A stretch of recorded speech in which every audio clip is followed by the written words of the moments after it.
According to Deloitte, lenders are losing billions in revenue by being too conservative after the 2023 Silicon Valley bank crisis.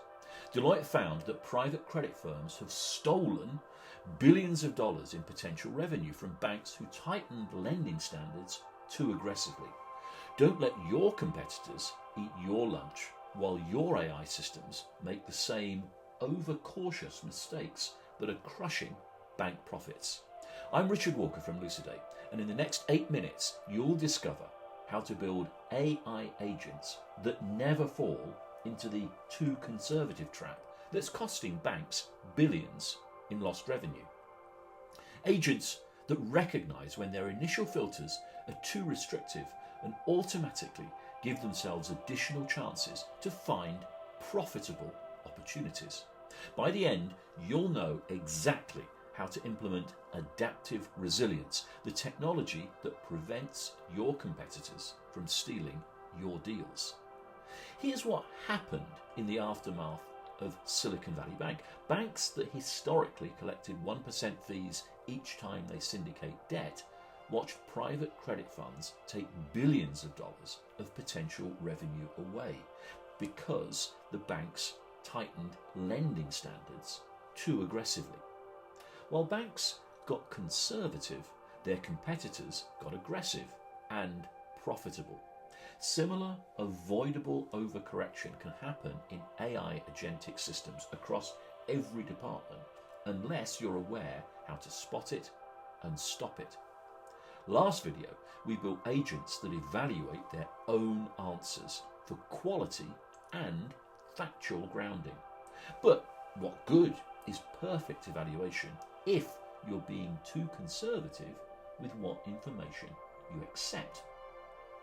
MIT research shows that when institutions overcorrect after a crisis, they create a domino effect, missing good opportunities, reducing lending to viable businesses, and ultimately harming the broader economy. Welcome to stage 5 of our agentic application demo walkthrough, adaptive resilience. When our grading agent finds too few relevant documents, say less than 2, instead of staying overly conservative like those banks that are prolonging the economic recovery, it does something different. It says, maybe I was too strict. Let me alter my standards very slightly and look again. It's the difference between AI that follows rigid rules and AI that shows the adaptive judgment that prevents economic harm. Watch this transformation. I'm going to show you an agent that learns and adapts in real time. Here's the question. How might the increasing adoption of generative AI in financial risk management lead to unforeseen systemic risks across the broader banking sector? And what are common ways that Gen AI is being used in risk management currently? Now, there are a bunch of documents in this corpus that are irrelevant, and they have a relevance score accordingly of only 1.0. There's only one document that has a relevance score of 4 or higher. On its own, this would trigger the fallback node, and the app would state, I don't have enough relevant information to properly answer the question.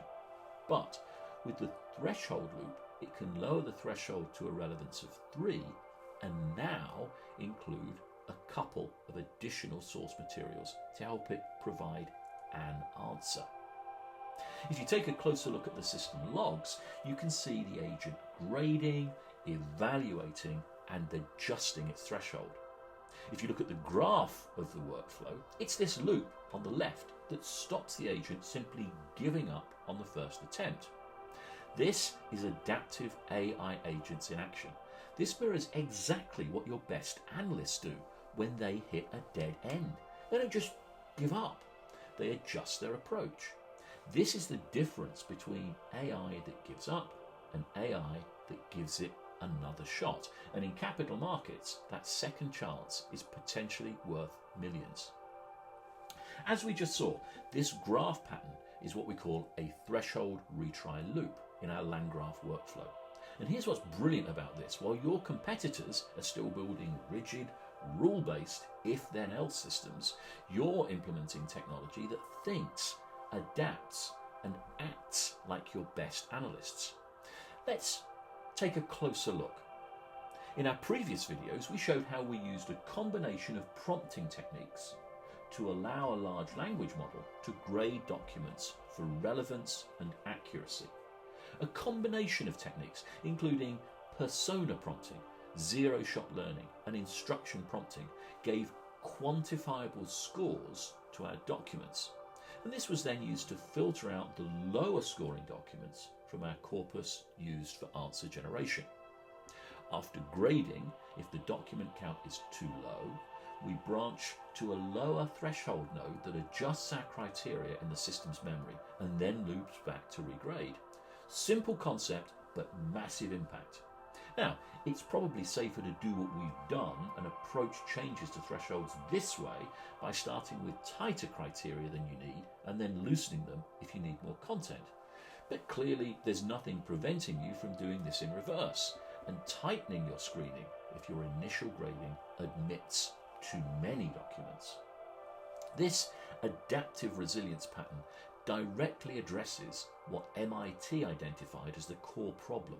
When institutions become overly conservative after a crisis, they create persistent negative effects that can last for years.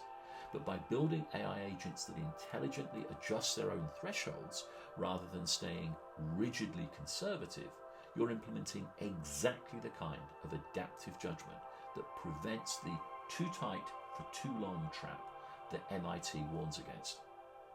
But here's what's possibly still missing. What if the problem isn't strict grading? What if your initial search query was fundamentally flawed? What if the right documents were never even retrieved because you asked the wrong question? Next video, Query Transformation, you'll see an agent that recognizes when its own questions are the problem and rewrites them automatically. Imagine an AI that doesn't just find better answers, but asks better questions. But first, critical question for the comments. In your compliance or risk management processes, where do you see information getting lost because initial searches are too restrictive? Anti-money laundering, suspicious activity monitoring? I'm genuinely curious because the cost of missing information has never been higher. If you're building AI systems for regulated environments where missing information isn't just inconvenient, it's catastrophic, this adaptive resilience pattern is non-negotiable. Hit that like button if this changes how you think about AI information retrieval in high-stakes environments. Subscribe and hit notifications. Video 6 on query transformation drops next, where we'll solve the problem of asking the wrong questions entirely. For teams ready to implement this immediately, Managing Director and CEO level members of Lucidate's YouTube channel get the complete LangGraph code for this Threshold Retry Loop in our private GitHub. There's a link in the description. This is Richard Walker from Lucidate. We're not just building smarter AI, we're building AI that doesn't give up. See you in the next video for Query Transformation.